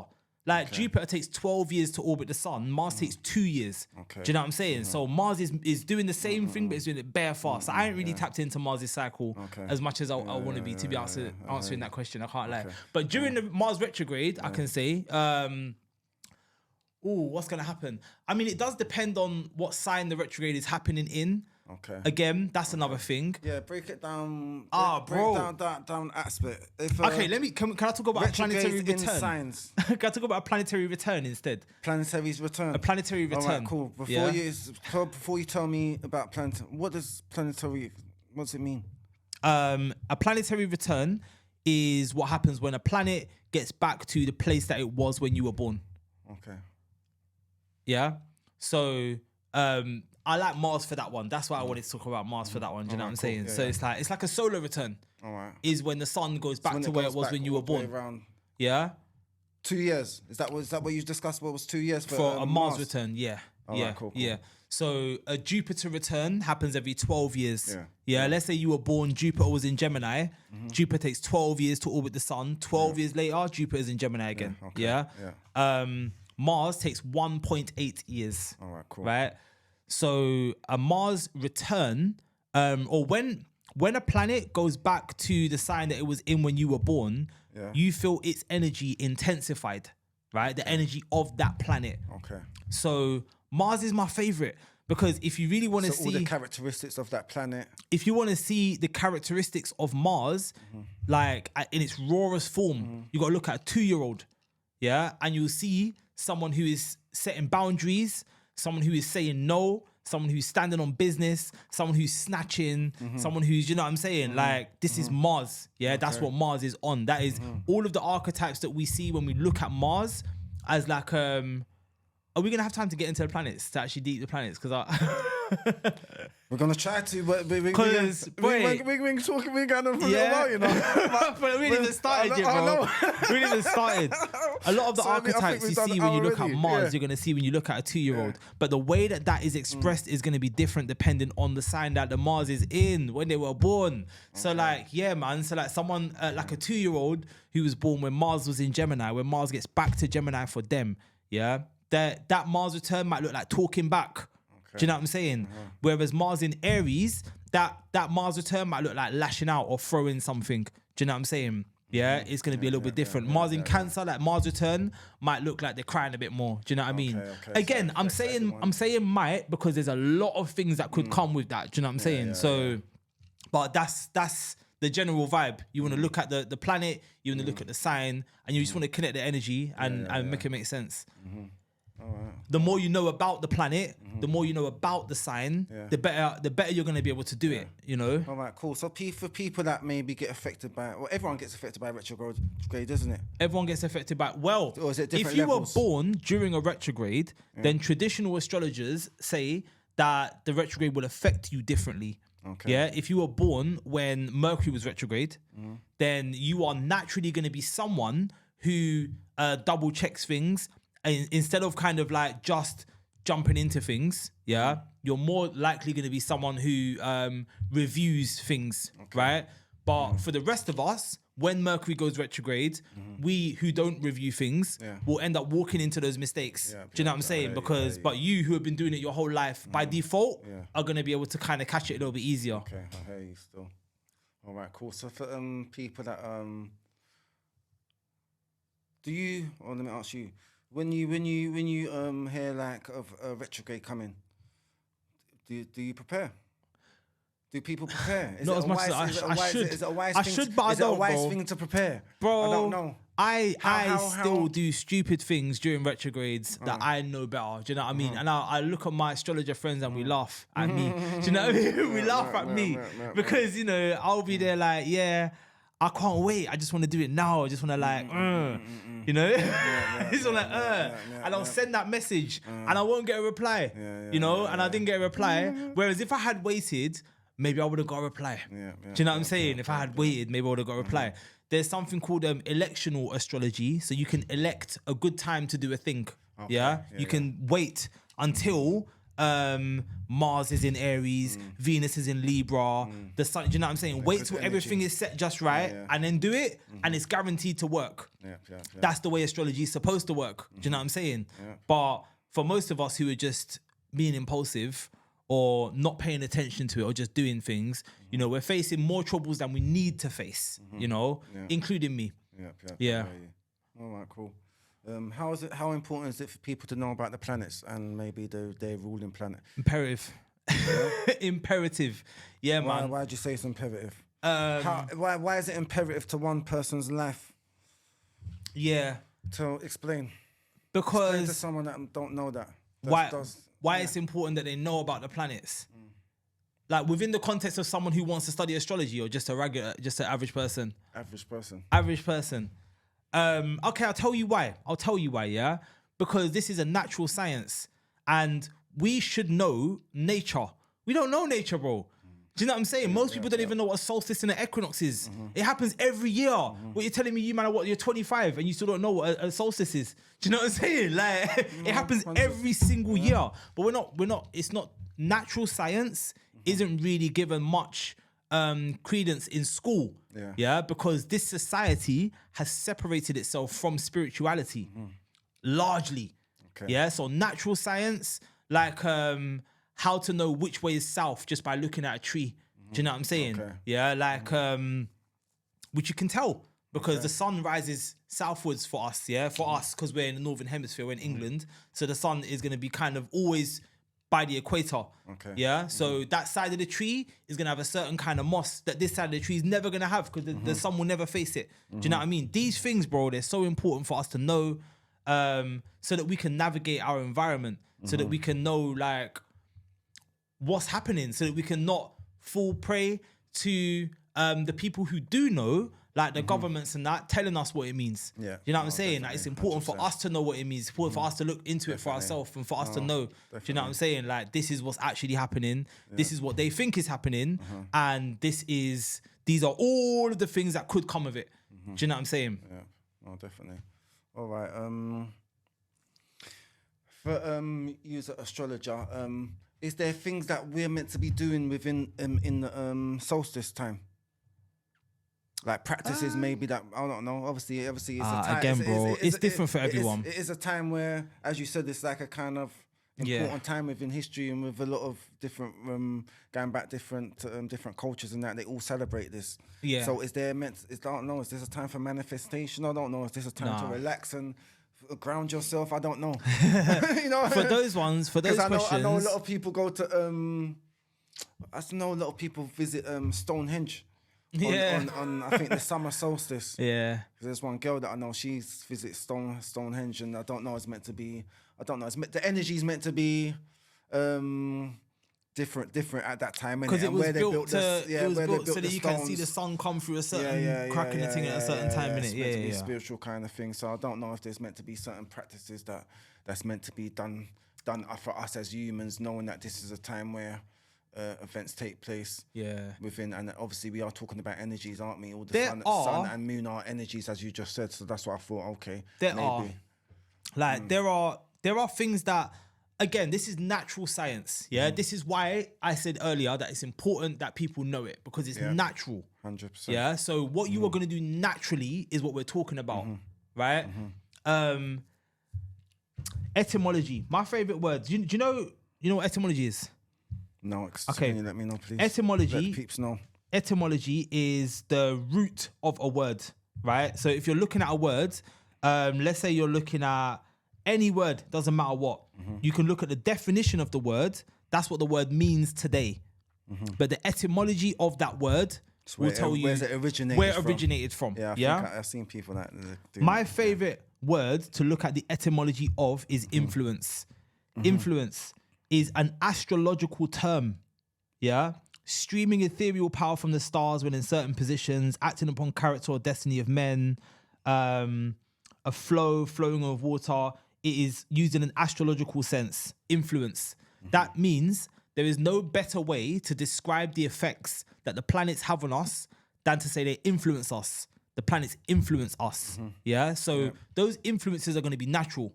But at the same time, nothing is by force. Influence doesn't mean that you have to do anything. Yeah. So you might feel influenced to stay in your yard and not go out. That might be a good time for you to do that still. Do you know what I mean? There might be some energies that are flying around. Now's a good time for you to stay in your yard and not go out. And you just feel it naturally and you just do it. But you might also feel influenced to stay inside your yard because of some nigga shit that's going on. But at the same time, there's an opportunity for you if you know. Do you know what I'm saying? And you actually need to get up and go. Do you know what I'm saying? There are times when you need to work, and there are times when you need to be attractive. And you need to just like let things come to you. There are times when you need to this. There are times when you need to that. A lot of it you're gonna kind of do naturally. But you're gonna make mistakes if you're walking blind. Yeah, of course. Do you know what I mean? Yeah. So basically, all of this information helps one navigate. Absolutely, that's all it does. No, that's not all it does. It's not all it does. It does bare. Because astrology can even predict the future. Do you know what I'm saying? That's the next thing. Like, remember I said Jupiter takes 12 years to orbit the sun. So if Jupiter is in Taurus right now, the next sign after Taurus is Gemini. So next year, Jupiter will be in Gemini. Do you know what I'm saying? So for someone who's got like a Gemini rising, you could be like, okay, so when Jupiter enters Gemini next year, that could be a good time for you, depending on what other placements they got in their chart. Boom, when Jupiter enters, that's good for you. This is what I was saying earlier to your question. It depends, because obviously everybody with a different rising sign, everyone with a different chart, should they be doing this now? Should they be manifesting now? Should they be resting now? Is different for everybody, bro. We're all living different lives. Do you know what I'm saying? Like everyone's chart is different. Even the charts that are similar there's like a whole range of ways that they can express. And on that, I would then say like your culture, your upbringing, your environment all play roles into how you're going to express those different parts of your chart. Do you know what I'm saying? So yeah, man. All right, cool. Another question. What is the I don't know if it's a constellation, but you know, like we're going to is it ages? Like where they say maybe we're in the age of Aquarius, or then we're going to. We're not at the age of Aquarius yet. We're on our way to the. What are we right now? We're still in the age of Pisces. We're still in the age of Pisces. Yeah. How long does this? So, last? Again, I'm not gonna pretend that I am an authority on the subject. Yeah. But from what you know, from what I know, which I'm very confident of, we're not going to be seeing the age of Aquarius in our lifetime. And ages. I'm not too sure. Bare people say it, bro. Yeah, bare people say bare things. I can't really say, but I can swear I've heard people say that we're in an. I could show age. you. I could show you on Aquarius this. now. I could show you. But has people said that though? People have said it. You have heard that. People have said it. Okay, cool. So I weren't too sure if I was just imagining it or I've heard people saying yes, we're entering the new age. So what you're saying? We haven't entered no new age. Not. How long does ages last then? So, on average, 2,170 odd years, I think. Okay. 2,170 odd years. Okay. So, if the age of Pisces started on the year 0. Did it? Yes, it did. Okay. Then we're only in 2024. And how many years? 2,175. Okay. So yeah. we still got a number. As a bare minimum, we are not in the age of Pisces. 70. But outside of that, because that's I wouldn't say, I don't think it's 2,100. And that's what Google says, 2,170 odd, yeah? What do you think is longer or short? Different signs, different constellations, I'm sorry, because a sign and a constellation are different. Yeah. Different constellations are different sizes. Okay. So the age of Aries, I would expect to be shorter than the age of Pisces. Okay. Because Pisces is a much larger constellation than Aries. Okay. Yeah. What happened was constellational and tropical astrology were one. Yeah. And then with this precession of the equinoxes that I was telling you about earlier, the invention of sidereal astrology has come along. A sidereal measurement system is basically a way of measuring the sky. They've taken the constellations and they've trimmed them down into the 30 degrees that I was telling you about before. That's what sidereal astrologers have done. They've taken the constellations, they've trimmed them down into 30 degrees. The constellations are doing bare. There's like Capricorn and Aquarius overlap each other.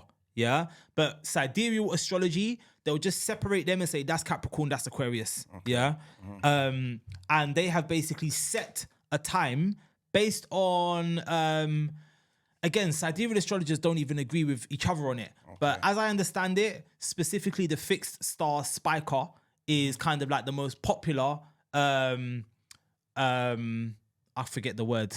It's not an English word, but I forget the word. Yeah, but like point of like the start of the chart. Yeah. So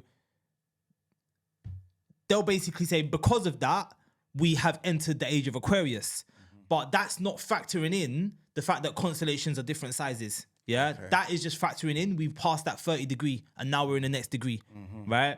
But I don't really feel that. Do you know what I'm saying?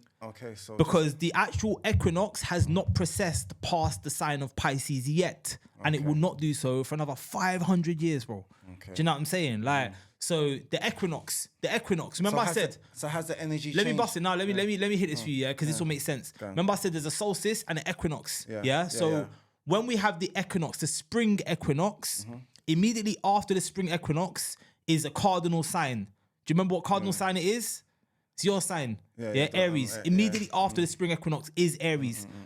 But the sun is not in the constellation of Aries after the spring equinox. It's in the sign of Aries, because the sign and the constellation are different. It's in the sign of Aries, but it's not in the constellation of Aries. It was in the constellation of Aries a few thousand years ago. But because the point of the equinox has moved backwards, it is now in the constellation of Pisces. When we reach Aries season and the sun is in Aries, the sign of Aries, because we've just passed the equinox, it is in the constellation of Pisces today, right now. Right now. We are in the age of Pisces.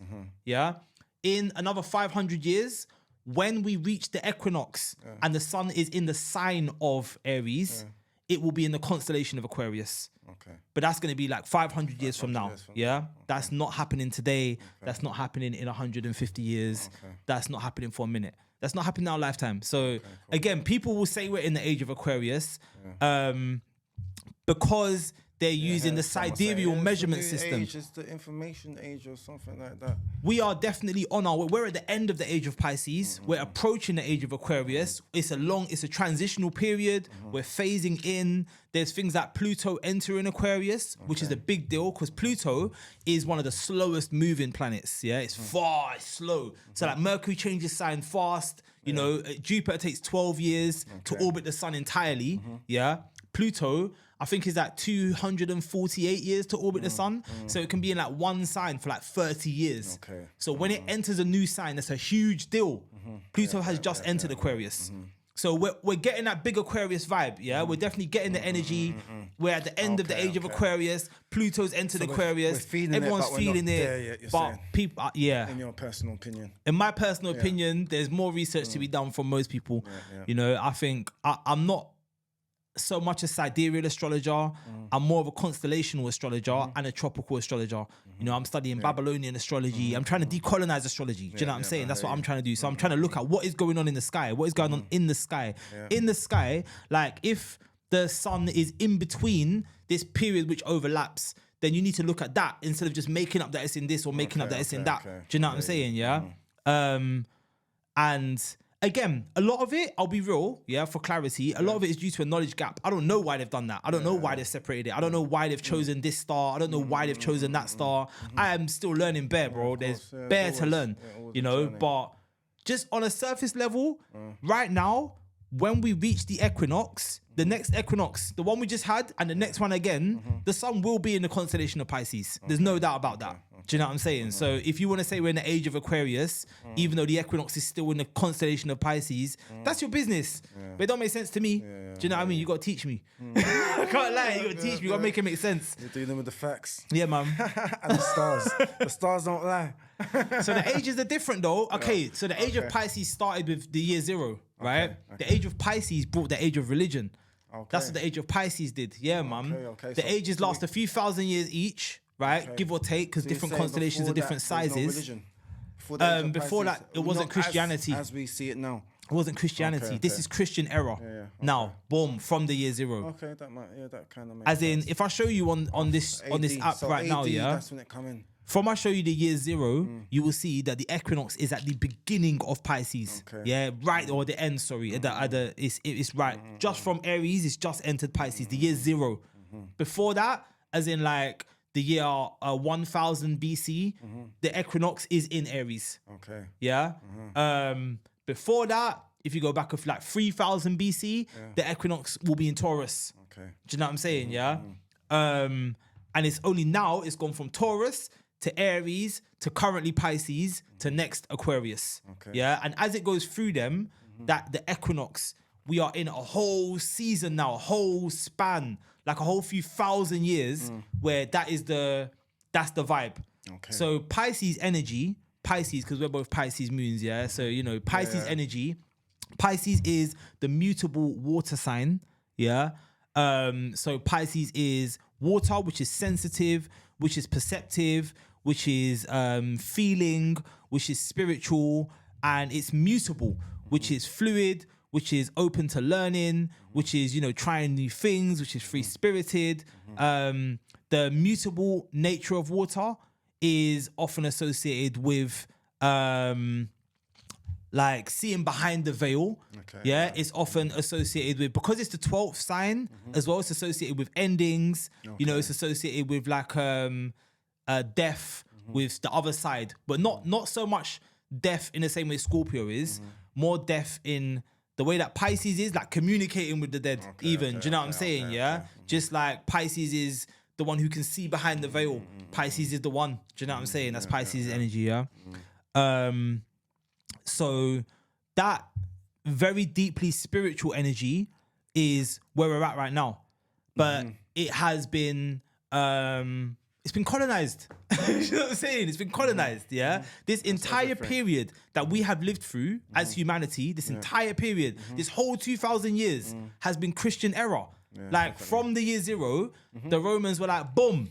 No, it's definitely. Do you know what I'm saying? It makes sense, definitely. Because I remember, because it was just Christian. Then after they decided that all the different sectors within, I can't remember can't remember, just after, but recently after AD, it just started with, is it Constantine or something like that? Yeah, all of that. Yeah, and they done it into different sectors and they created Christianity and I think they're free. The Council in the Sea you're talking about. The Council in the Sea I'm talking about. Yeah, man. And that was just after AD, isn't it? No, I believe so, yeah. So it makes sense. All right, cool. So all right, cool. And then you're gonna wrap it up. Nate, we say what all right, cool. You do consultations about astrology, yeah? I do, yeah. What do people come to consultations for you for my listeners that might be wanting to study more? Sure. And get into it. All sorts. You can look at so many different things when you're looking at a chart. There's different kinds of questions that people ask, you know, like when will I get married? People ask me. Do you know what I'm saying? You answer questions like that? I can answer anything, bro. And it's not me. Obviously, it's not me. yeah. All of this information, It's in your all of the chart. potential is It's in the your chart. information. All the potential is in the chart. Yeah. But can people ask questions like that? Can ask anything, bro. Where's my house keys? Are those questions like what are those kind of questions that can be answerable? Good question.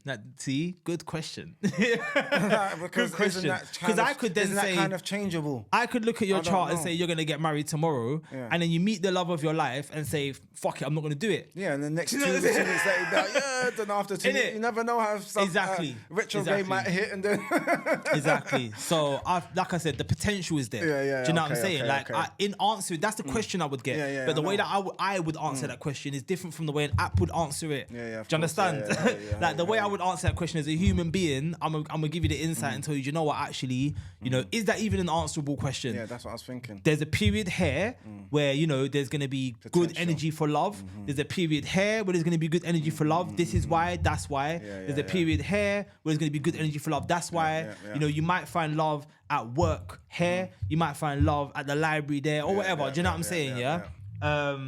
But whether you decide to leave your house, that's up to you. of course, I can't tell you what you're I going to know, do. yeah, I Do you know, know what I'm that's what I was saying? Yeah. thinking, yeah. So, them kind of questions. What kind of career should I go for? Okay. What is my purpose? You know, bro, like anything. What information do you need from them for you to determine this information?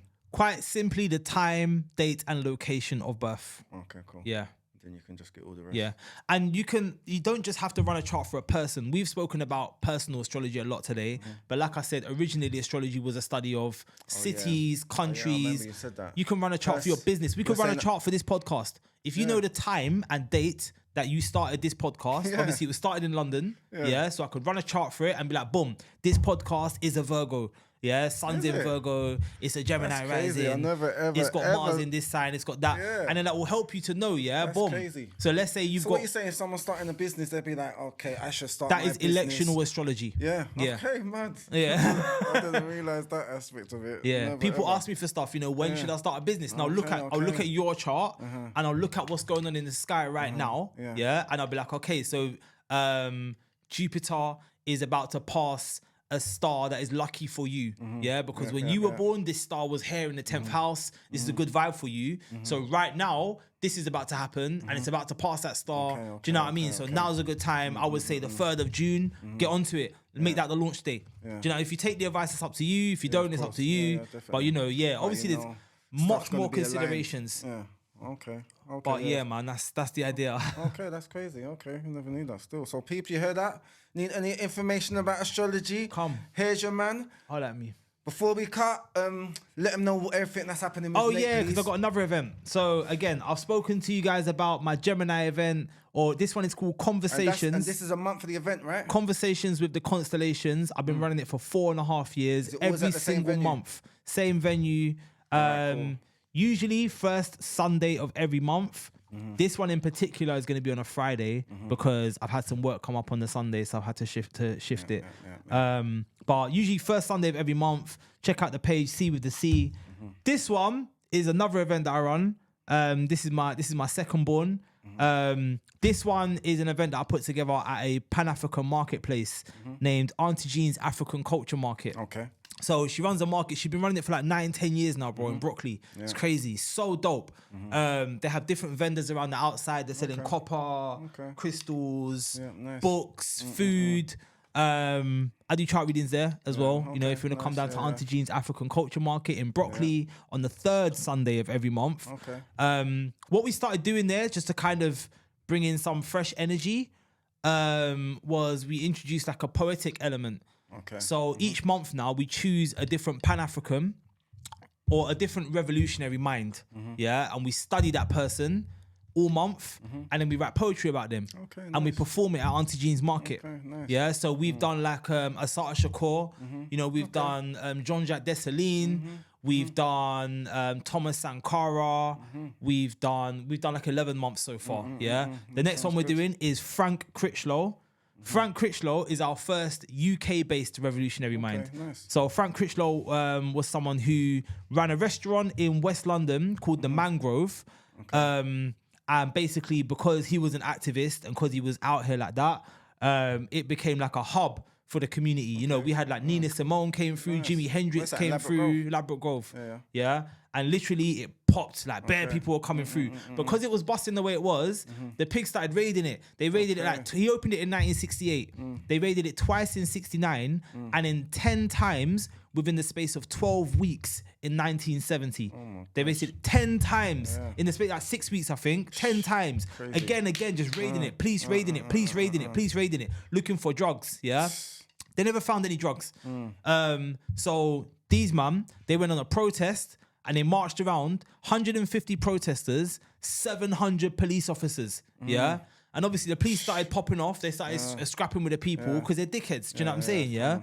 So they started popping off and they arrested these guys. It went to court and some of them, Darcus Howe, Althea, Jones Aquan, they represented themselves in court. And another one, I think Barbara, she had someone named Ian McDonald who represented her, and they had a little pattern basically that they weren't going to come into court as victims. They were going to come into court and stand on their square and speak for themselves. And in doing so, they basically exposed the racist police in this country. This is, like I said, our first UK-based revolutionary mind. They exposed the racist police before.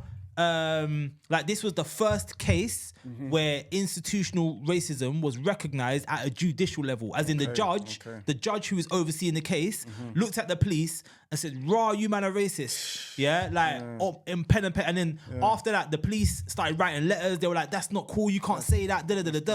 But that was the first time in the UK that has been acknowledged. Before Stephen Lawrence. Because Stephen Lawrence, it was acknowledged again. But Frank Critchlow and the Mangrove 9 was the first time it was acknowledged. So we've been studying Frank Critchlow this month still. May the 19th, we're going to be coming together at Auntie Jean's, sharing the poetry that we've written. I ain't even started my piece yet.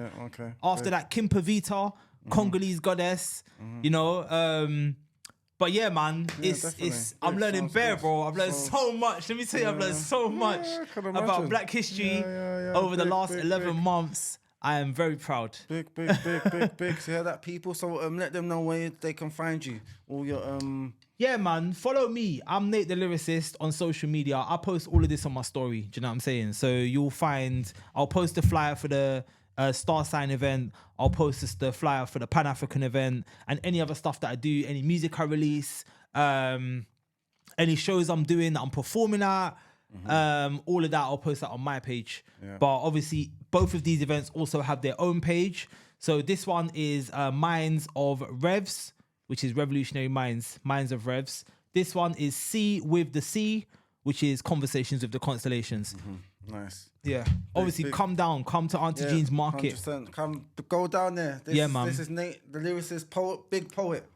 Big poet. I must say, that's actually how I know this guy. Jeez. You get me? But one thing, all right, this might be putting you on the spot. We're ready to cut out right now. Come on. This is astrology. Have you got a poem on astrology for the people? Do you know what? Now this is me putting him on the spot, people. I should have told him to prepare for You this. tell me nothing, bro. You tell me nothing. If you haven't, it's all good. I've got two actually. I've got one Just drop them one. I've got one which is short. Yeah, I'm gonna do the short one. All right, do the short one for them. It's one of my favorites. To be fair, so big up Nathan for doing this. Really, it's not even so much about astrology, but it is because it's poetry. Because really, I might even have to bring you on anyway to talk about the poetry side anyway. Yeah, man. To be honest, like So, but just give them a little touch. It's a short one. Drop out. Oranges, yellows, and browns swirling through the street. There is beauty in death. I watch Mother Nature shed her skin, a purifying process. Many hypothesize that the moon is the sun's fated lover, but they have not seen how the earth scrubs clean her impurities, an annual ritual as she prepares once again to face her king. Autumn. Thank you. Mad,